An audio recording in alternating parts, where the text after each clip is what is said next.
Hello my dear students. So let's start with the next topic, which is the LC oscillations.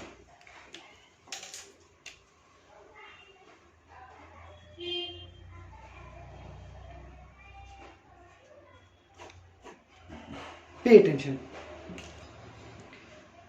We have a circuit containing L and C. हमारे पास एक circuit है जिसमें capacitor है और inductor है, ठीक है। नाउ सपोज कि हमने एक्चुअली में क्या किया था कि हमने पहले एक कैपेसिटर को साइड में रखा और उसको किया बैटरी से चार्ज। बैटरी से चार्ज किया, विद इन 2 और 3 सेकेंड कैपेसिटर फुल्ली चार्ज हो गया। Now this capacitor is having energy, ठीक है। कितनी एनर्जी है इसके कैपेसिटर के पास? U is equal to 1/2 CV² according to chapter number 2, ठीक है। Now this capacitor is fully charge, और ऐसा फुल्ली चार्ज किया हुआ कैपेसिटर हम रखते हैं यहाँ पे with the connection of L, inductor के साथ हम उसको कनेक्ट कर देते हैं, ठीक है। ये हमारा कैपेसिटर का प्लस प्लेट, ये माइनस प्लेट। मान लो ये पॉजिटिव प्लेट है और ये नेगेटिव प्लेट है। अब जस्ट हमने कैपेसिटर को रखा है यहाँ पे, टाइम लेते हैं, time t is equal to 0, just रखा है initial time. So right now the capacitor is having the energy, UC means energy of capacitor is maximum, and at the same time energy stored in the capacitor UL is what? Energy stored in the inductor. Inductor की कितनी energy store होती है? ये हो गया UC, और अब लिखते हैं UL just for information. U is equal to 1/2 LI², ठीक है। तो यहां पे इंडक्टर के पास कितनी एनर्जी है? 0। इंडक्टर के पास है एनर्जी 0। नाउ जैसे ही हमने कैपेसिटर को कनेक्ट किया, ये सिचुएशन थी। बट अब क्या हो रहा है, यहां पे टाइम धीरे धीरे इंक्रीज हो रहा है, और धीरे धीरे टाइम इंक्रीज होता है तो क्या होता है कि कैपेसिटर में जो भी चार्जेस यहां पे स्टोर्ड है वो अब धीरे धीरे लीक होना स्टार्ट हो जाएंगे। देखो, कैपेसिटर का जो फॉर्मूला है स्टोर्ड एनर्जी का, उसका एक और फॉर्मूला है Q²/2C। अभी राइट नाउ ये सिचुएशन की बात करते हैं, तो भाई कैपेसिटर की एनर्जी मैक्सिमम है, मतलब कि कैपेसिटर के अंदर अभी ये जो चार्ज है ना Q, वो बहुत सारे हैं। Q की वैल्यू ज्यादा है, इसलिए उसकी एनर्जी भी ज्यादा है, फॉर्मूला में दिख रहा है। सो राइट नाउ जितने भी चार्जेस है, सारे के सारे चार्जेस का है कैपेसिटर के अंदर, और इसीलिए कैपेसिटर की एनर्जी मैक्सिमम है। अब क्या होगा, टाइम के साथ चार्ज अब धीरे धीरे लीक होना स्टार्ट होगा। मींस जैसे जैसे टाइम इंक्रीज होता है वैसे वैसे यहां से जो चार्जेस है वो धीरे धीरे वायर में से फ्लो होना स्टार्ट हो जाएंगे, कैपेसिटर में से लीक होंगे और वायर में फ्लो होना स्टार्ट होंगे। And we know that when charge particle flows in a wire, तो वो करंट से जाना जाता है। When the charge particle flows in the wire, it is known as a current. That means here current is passing from the circuit. अब ये circuit में current pass हो रहा है, क्यों? क्योंकि कैपेसिटर में जो चार्ज अंदर था वो लीक होना शुरू हो गया, ठीक है। अब चार्ज पार्टिकल्स ऐसे जा रहे हैं, मतलब वो करंट प्रोड्यूस कर रहे हैं, और वो करंट फिर पास हो रहा है इंडक्टर में। अब इंडक्टर की जो एनर्जी है वो रिलेटेड है करंट के साथ, कैपेसिटर की जो एनर्जी है वो रिलेटेड है चार्ज के साथ। अब इंडक्टर को करंट मिल गया, तो इंडक्टर क्या करता है, करंट को स्टोर कर लेता है। जैसे कैपेसिटर चार्ज को स्टोर करता है, इंडक्टर करंट को स्टोर करता है। मतलब ये इंडक्टर ने करंट को स्टोर करना स्टार्ट कर दिया। करंट को स्टोर करेगा तो इवेंचुअली अब क्या होगा, थोड़े टाइम के बाद, अब देखो इसमें से चार्जेस निकल रहे हैं, है ना, इसमें से चार्जेस निकल रहे हैं, वही चार्जेस घूम फिर के यहां पे स्टोर हो रहे हैं। अब इसके चार्जेस कम हो रहे हैं, मतलब कि Q कम हो रहा है तो UC कम हो रहा है। सो बीच में एक ऐसा टाइम आएगा कि UC डिक्रीज होगा, कैपेसिटर की एनर्जी स्टोर डिक्रीज होगी और इंडक्टर की एनर्जी इंक्रीज होगी। क्या होगा, इंडक्टर की एनर्जी इंक्रीज होगी।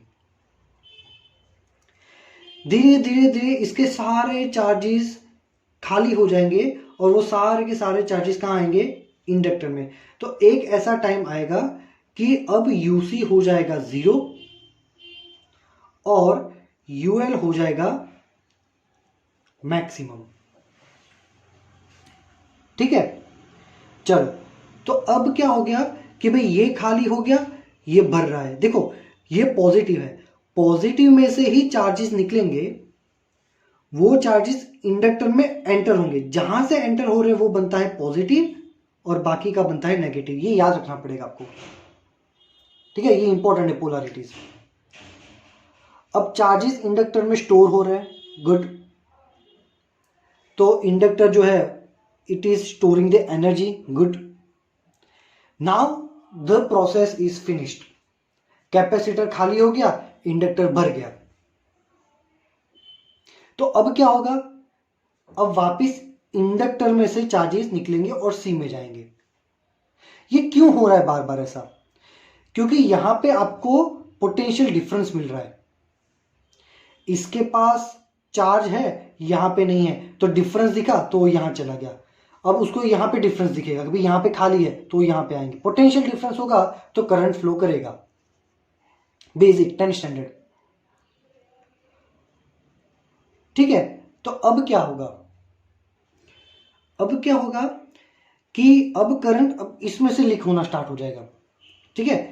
तो अब करंट यहां से यहां जाएगा और यहां जाने के बाद कैपेसिटर की नेगेटिव प्लेट में से अंदर एंटर हो जाएगा। तो अब क्या होगा, जहां से करंट अंदर जाता है वो बन जाते हैं पॉजिटिव, तो बाकी के हो जाएंगे नेगेटिव, ठीक है। सो अब हमारे चार्जेस ऐसे चले गए। अब यहां पे क्या होगा, इंडक्टर खाली होगा और कैपेसिटर भरेगा। इंडक्टर की एनर्जी कम हो रही है, कैपेसिटर की एनर्जी ज्यादा हो रही है। Now capacitor is being charge by inductor. After some time the charging process again finishes. अब कैपेसिटर चार्ज हो गया पूरी तरह से, सही बात है। अब क्या होगा, ये फुल्ली चार्ज है, ये खाली हो गया, वापिस पोटेंशियल डिफरेंस होगा, करंट वापिस फ्लो करेगा। अब ये पॉजिटिव प्लेट है तो अब करंट जाएगा वापिस यहां से ऐसे, फिर ये चार्ज हो जाएगा, फिर ये यूं। अब यहां से अंदर आया तो ये पॉजिटिव बनेगा, तो अब वापिस करंट जाएगा यूं। मतलब ये ऐसे ऐसे ऐसे ऐसे, ये करंट ऐसे ऐसे ऑसिलेशन करता रहता है। That's why the theory is known as the SLC oscillations, ठीक है। अब हमें ये देखना है कि कौन से टाइम पे, अब जैसे कि ये तो हमें पता चल गया कि ऐसा ऐसा होगा, पर कोई ये पूछे कि भाई 5 सेकंड के बाद, जैसे ही कैपेसिटर लगाया t = 0 टाइम पे, 5 सेकंड के बाद कैपेसिटर में कितना चार्ज होगा और इंडक्टर के पास कितना करंट होगा, ये कैसे पता चलेगा। तो अब उसका फॉर्मूला हम देखते हैं। चलो, तो यहां पे जो भी वोल्टेजेस हैं वो इन दोनों के पास है, ठीक है। तो यहां पे ये सर्किट के लिए अगर किरचॉफ का लूप लगाते हैं तो कैपेसिटर का वोल्टेज क्या होगा, तो हमें पता है कि भाई कैपेसिटर का वोल्टेज होता है Q/C और इंडक्टर का वोल्टेज क्या होता है, इंडक्टर का वोल्टेज होता है L/di/dt। अगर इसको मैं लेफ्ट में ले जाऊंगा तो Q/C - L/di/dt = 0। है ना, किरचॉफ का सेकंड रूल लगाने के बाद हमें ये मिलेगा। बट वी नो दैट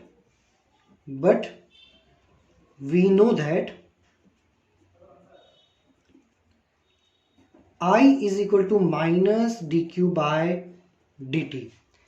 क्या है? I is equal to minus d q by d t. तो यहां पे माइनस क्यों लिख रहे हैं? क्योंकि भाई हमें पता है कि इसमें से टाइम के साथ D Q by D T मतलब टाइम के साथ चार्जेस का चेंज होना। तो यहां पे हमें पता है कि अगर टाइम के साथ चार्ज कम होंगे, क्यू कम होगा तो करंट बढ़ेगा, क्योंकि क्यू अब फ्लो कर रहा है। तो यहां से क्यू खाली हो गए, कहां गए? वो वायर में है। क्या कर रहे हैं? करंट बना रहे हैं। सो अगर Q D Q by D T negative मतलब कम हो रहा है तो करंट की वैल्यू इंक्रीज हो रही है। दैट्स वाई यहां पे माइनस लिखा है। ये क्वांटिटी कम होगी तो ये क्वांटिटी डिक्रीज होगी, ये डिक्रीज होगी तो ये इंक्रीज होगी। ठीक है, तो अब ये आई की वैल्यू रखेंगे हम यहां पे, तो हमें क्या मिला? Q by c minus l d by d t, और ये आई की जगह वापस हम रखेंगे minus d q by d t is equal to 0। अब क्या होगा? Q by c minus minus plus l d square q by d t square is equal to 0। ठीक है, अब देखो, अब क्या करेंगे हम कि भाई इक्वेशन में दोनों साइड हम एल से डिवाइड कर देते हैं। तो Q by L C plus d square q by d t square is equal to 0, जिसको अगर रीअरेंज करते हैं तो हमारी टेक्स्ट बुक का फॉर्मूला बनेगा d square q by d t square plus 1 upon L C into q is equal to 0। इसको अगर रीअरेंज करेंगे तो ऐसा बनेगा। ठीक है, चलो इसको क्या बोलते हैं? देखो, इसको बोलते हैं second order differential equation of LC oscillation और second order differential equation of charge. ये चार्ज का सेकेंड ऑर्डर डिफरेंशियल इक्वेशन है।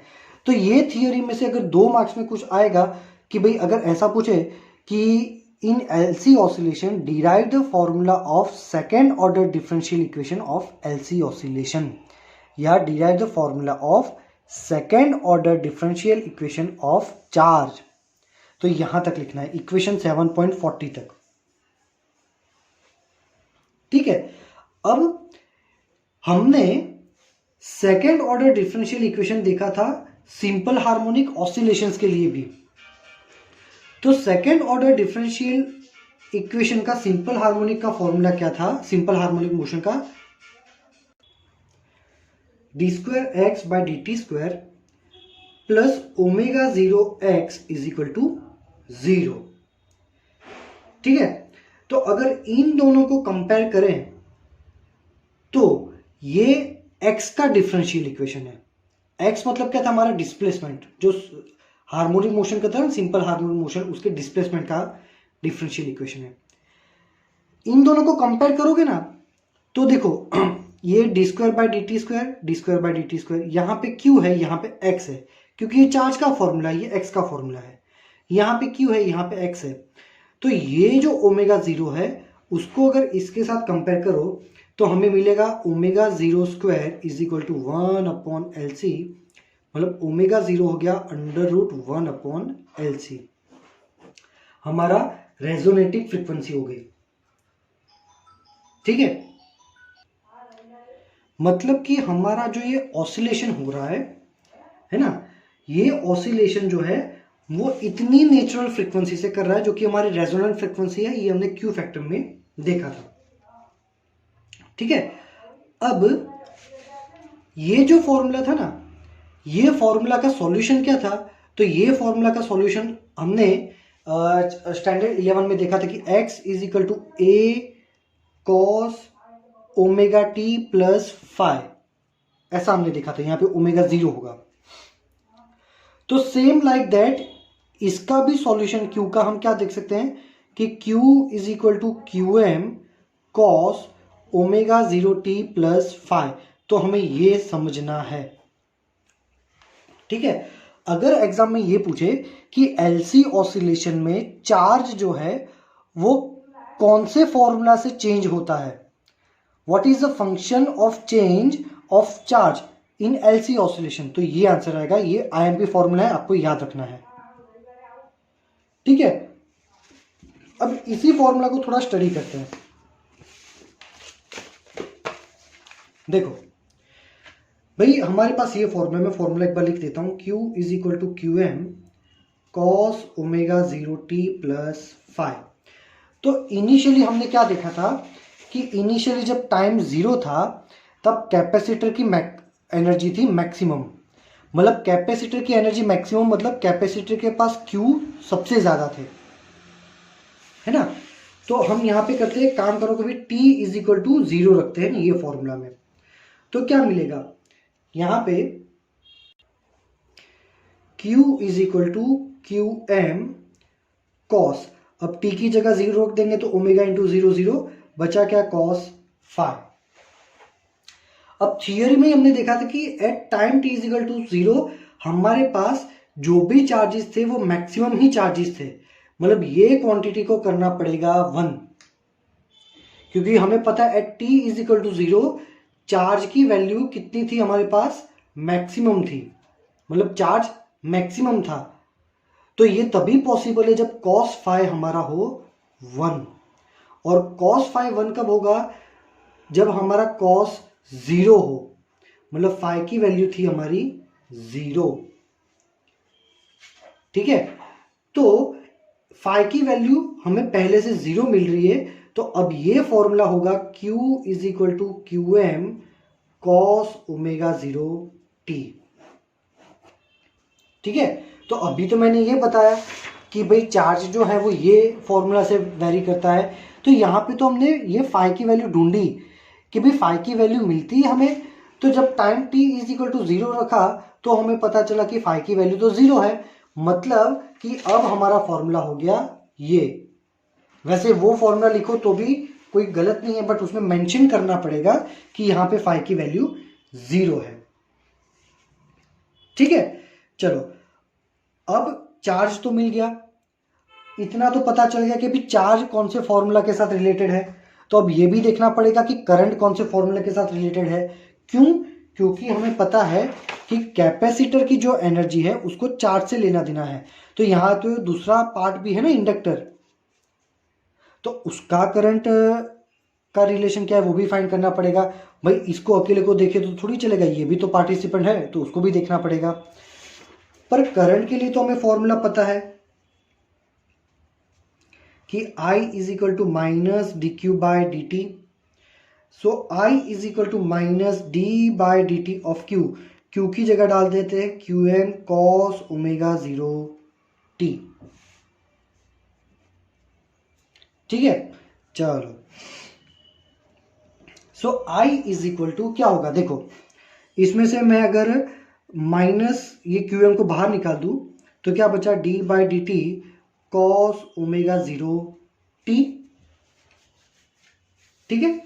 चलो, तो यहां पे हमें पता है कि भाई कॉस का डिफरेंशिएशन क्या होता है, तो कॉस का डिफरेंशिएशन होता है माइनस साइन, तो q m minus sine omega 0t, और बाद में आएगा यहां पे ओमेगा 0, ठीक है। ये माइनस माइनस हो जाएगा प्लस, और ओमेगा 0 को लिख दो आगे, तो q m omega 0 sine omega 0t, ठीक है। तो अब देखो यहां पे क्या होगा,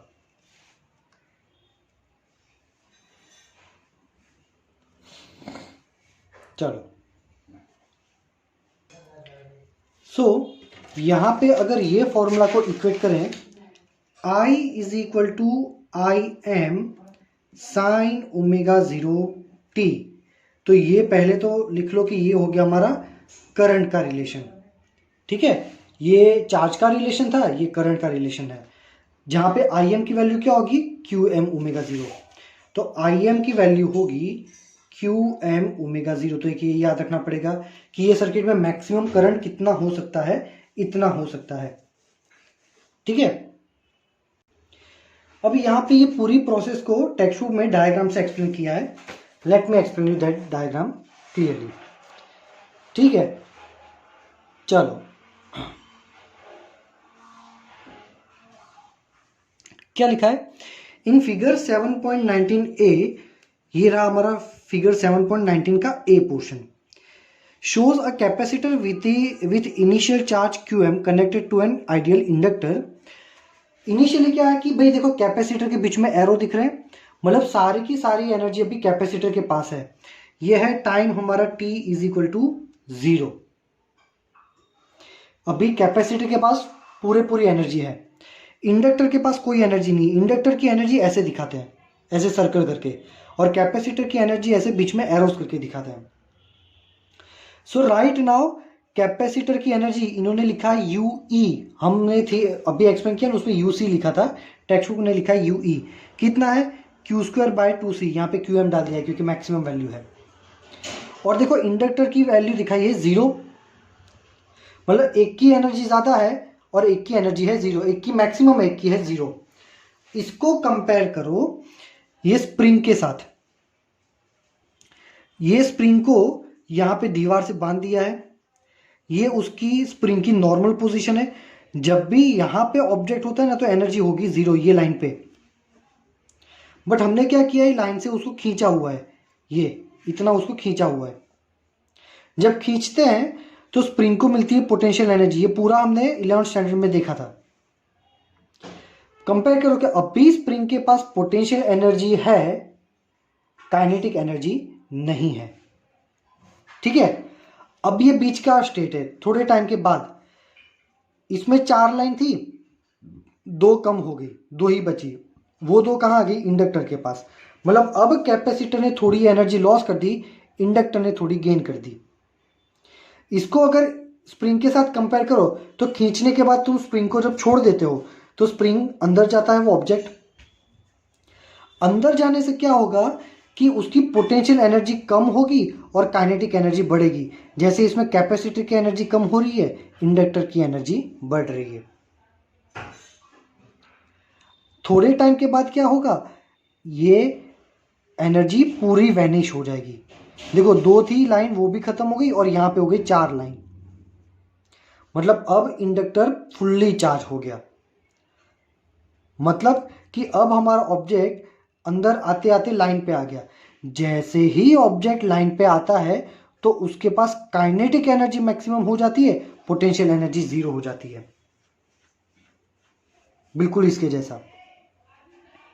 ठीक है, अब यहां पे टाइम होता है हमारा T/4, मतलब पूरे एक ऑसिलेशन का चौथा पार्ट।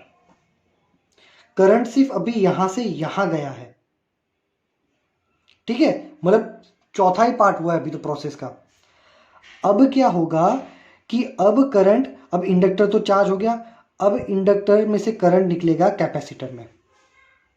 तो देखो अब वापिस यहां 4 में से 2 लाइन हो गई, 2 लाइन यहां पे आ गई। मतलब कि अब पहले क्या किया था, स्प्रिंग को खींचा था, खींच के छोड़ा तो स्प्रिंग अंदर गया अंदर गया अंदर गया, मेन पोजीशन पे आ गया, अब और अंदर जा रहा है। मतलब इसका ये वाला प्रोसेस, दोनों को कंपेयर कर रहे हैं। ठीक है, चलो अब इसकी एनर्जी भी 0 नहीं, इसकी भी एनर्जी 0 नहीं, दोनों के पास थोड़ी थोड़ी एनर्जी है। इसके जैसे दोनों में से कोई 0 नहीं है। बट अब देखो, अब यहां से 2 भी लाइन कंप्लीट कर दी और वो 2 यहां पे आ गई, ये फुल्ली चार्ज हो गया और ये 0 हो गया। मतलब ये पूरा अंदर आ गया, अंदर आ गया तो वापस पोटेंशियल एनर्जी मिल गई, कैपेसिटर 0 हो गया। मतलब कि करंट यहां से निकला था और अब यहां पे आया, आधा ऑसिलेशन हो गया। ठीक है, इसलिए आधे ऑसिलेशन के लिए आधा टाइम लगा। अब इसके बाद क्या होगा, वापस यूं जाएगा फिर यूं जाएगा, तब पूरा ऑसिलेशन कंप्लीट होगा। ये जो है वो यहां पे दिया हुआ है ना। इसको एक बार आप अच्छे से पढ़ लेना। अब आगे देखते हैं, आगे यहां पे क्या लिखा है। चलो आगे ये वाला पोर्शन है। चलो, तो यहाँ पे क्या लिखा है, the LC oscillation is similar to the mechanical oscillation of a block attached to a spring. The lower part of each figure depicts the corresponding stages of a mechanical energy block attached to a spring. As noted earlier, for a block of mass m oscillating with a frequency omega 0, ये जो block ऐसे ऐसे करता था ना, उसका formula था ये जो हमने स्टार्टिंग में पढ़ा था. यहाँ पे ओमेगा 0 की वैल्यू क्या है, अंडर रूट के बाय एम. और हमारी थियोरी में हम ओमेगा 0 की वैल्यू क्या मिली, 1/√LC. ठीक है, तो पहला यहां पे डिफरेंस मिल गया ये कि एलसी सर्किट के लिए ओमेगा 0 होता है 1/√LC और मास स्प्रिंग वाले सिस्टम के लिए ओमेगा 0 की वैल्यू होती है √K/m. ठीक है, चलो अब आगे देखते हैं कि भाई in case of mechanical system, ये हमारा स्प्रिंग ब्लॉक वाला, उसमें फॉर्मूला पड़ा था F = ma. पेंसिल से समझाता हूं. चलो, तो हमारे स्प्रिंग ब्लॉक के लिए क्या होता है, F = ma. ठीक है, अब एक ही जगह क्या डाल देंगे, F = m, एक ही जगह डाल दो dV/dt और V की जगह डाल दो dx/dt. तो m d2x/dt², ऐसा फॉर्मूला था हमारा स्प्रिंग वाला सिस्टम के लिए. चलो, अब आगे हमारे एलसी ऑसिलेशन के लिए क्या होता था, ये फोर्स है, उसकी जगह हम ले रहे हैं EMF.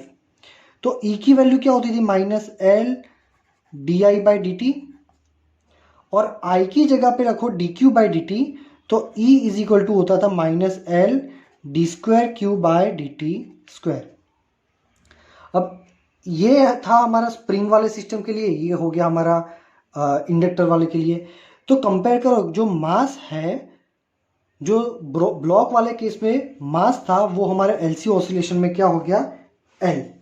तो अब यहाँ पे हम इसको अंडरलाइन करेंगे क्या, कि we see that L is analogous to mass M, है ना. L क्या है, बिल्कुल इक्वल टू M है ना.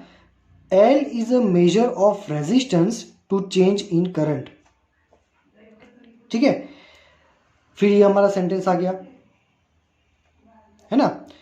तो यहां पे हमें क्या देखने को मिला कि 1/c जो है वो बिल्कुल एग्जैक्टली है K के जितना. कैसे पता चला, कि यहां पे देखो हमें क्या मिला कि भाई ओमेगा 0 = √K/m और ओमेगा 0 हमें क्या मिला हमारे लिए, √1/LC. अब m की जगह तो L हो गया, तो K की जगह क्या हो गया, 1/c. तो यहाँ पे वही लिखा है कि K हो गया हमारा 1/c. तो यहाँ पे ये कंपैरिजन है. शायद 2 मार्क्स में तुमको कंपेयर करने का भी पूछ ले कि भाई एलसी ऑसिलेशन को स्प्रिंग ऑसिलेशन से कैसे रिलेट करोगे. तो यहाँ पे आपको टेबल दिया है कि मैकेनिकल सिस्टम में जो मास है, हमारे इलेक्ट्रिकल सिस्टम में हो जाएगा L. यहाँ पे जो फोर्स कांस्टेंट K था, यहाँ पे वो कांस्टेंट हो जाएगा 1/c. उसमें हमने फॉर्मूला देखा था x के लिए, यहाँ पे देखा था q के लिए. ये पूरा रिलेशन है जो 2 मार्क्स में आ सकता है. ठीक है, तो यहाँ पे एक लास्ट पोर्शन है. Note that the about discussion of LC oscillation is not realistic for 2 reason. यहाँ पे हमने क्या देखा, इंडक्टर में से कैपेसिटर में, कैपेसिटर में से इंडक्टर में, ऐसे ऐसे ऐसे ऐसे घूमता रहता है. बट ये 100% ट्रू नहीं है. कैसे, every inductor has some resistance. The effect of this resistance is to introduce a damping effect on the charge and current in the circuit and the oscillation finally die away. Actually में हर inductor के पास resistance होता है और ये resistance की वजह से क्या होगा, ये ऑसिलेशन धीरे धीरे धीरे धीरे कम हो जाएंगे और धीरे धीरे ये ऑसिलेशन वैनिश हो जाएंगे. थियरी में ऐसा कुछ भी नहीं बताया है, प्रैक्टिकली करने गए तब पता चला. इवन इफ द रेजिस्टेंस वे 0, मान लो कि ऐसा इंडक्टर लाते हैं कि उसका रेजिस्टेंस 0 हो, पॉसिबल नहीं है, फिर भी अगर डाल देते हैं तो भी ये पॉसिबल नहीं होगा. The total energy of the system would not remain constant. मतलब धीरे धीरे एनर्जी तो कम हो ही जाएगी. कैसे, it is radiated away from the system in the form of electromagnetic wave. जो कि नेक्स्ट चैप्टर में आएगा। ठीक है, तो एलसी ऑसिलेशन कंटिन्यू नहीं रहते। दो रीजन है क्यों, एक भाई इंडक्टर का रेजिस्टेंस है इसीलिए, दूसरा कि यहां पे रेडिएशन भी होता है, किसका, रेडियो एक्टिव वेव्स का, इलेक्ट्रोमैग्नेटिक वेव्स के फॉर्म में ये बाहर निकलते हैं और एनर्जी हमारी लॉस हो जाती है। ठीक है, तो ये थ्योरी आपको पूरी पढ़नी है, जितनी मेथड से एग्जाम में आ सकती है वो मेथड्स मैंने आपको एक्सप्लेन कर ली है। Still if you are having any doubt you can ask me in the message section. Thank you very much my dear students.